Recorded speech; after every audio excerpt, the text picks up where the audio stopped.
Hey everyone, and welcome back. Today, we're diving into one of the most epic conflicts in history, the First Punic War. But first, let's set the stage. Our story begins in a little town called Rome, founded in 753 BC by two brothers, Romulus and Remus. They couldn't decide who should be king, so naturally, Romulus killed Remus with a shovel. Problem solved.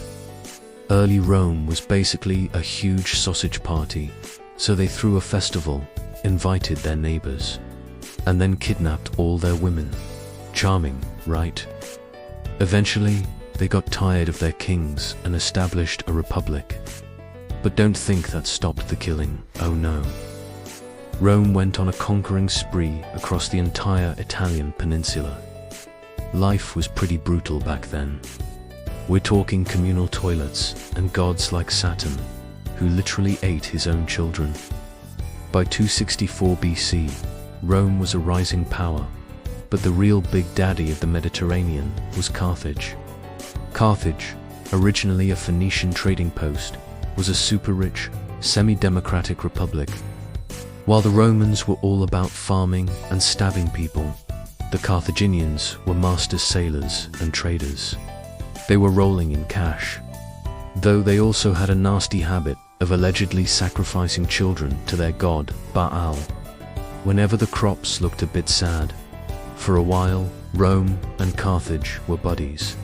They had treaties and everything.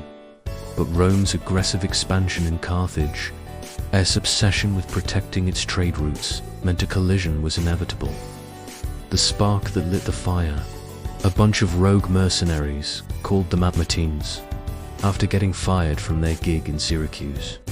They decided to take over the town of Messana by, you guessed it, killing all the men. When Syracuse tried to take the town back, the Mamertines panicked and asked Carthage for help. Carthage moved in. But then, some of the Mamertines got nervous and asked Rome for help too. The Roman Senate was hesitant, but here's the thing about Rome. It had two consuls who only served for 1 year. And the fastest way to get fame and glory was to win a war. So, they convinced the people, and off to war they went. When the Romans showed up in Messana, the Carthaginians were forced out. This really highlights the difference between the two powers. Carthaginian generals who failed often got crucified, so they were super cautious. Roman consuls, on the other hand, got parades for being aggressive. So Carthage and Syracuse teamed up to kick the Romans out of Sicily. But the Roman legions were just too good and sent them packing. Rome then laid siege to the city of Agrigentum. It was a tough fight. The Romans took heavy losses and almost starved because they had no navy to bring in supplies. But they eventually won. This victory made one thing crystal clear. They couldn't conquer an island without controlling the sea. So, Rome decided to build a navy from scratch. They found a wrecked Carthaginian warship, reverse-engineered it, and built 120 ships in just 2 months. Their first naval battle at Lipara was a total disaster. The Romans just couldn't sail like the Carthaginians. But Romans were geniuses at adapting. They thought, we're bad at sea battles, but we're great at land battles. So, let's turn sea battles into land battles. They invented the Corvus, a giant, spiked boarding bridge. When a Carthaginian ship got close, bam, they'd drop the Corvus, locking the two ships together. Roman legionaries would then storm across and start stabbing. It was a game changer. Suddenly, the Romans were winning at sea. The Carthaginians started crucifying their own defeated generals. But the war in Sicily became a slow, grinding stalemate. Getting tired of this, one of the consuls, Marcus Atilius Regulus, had a bold idea. Forget Sicily.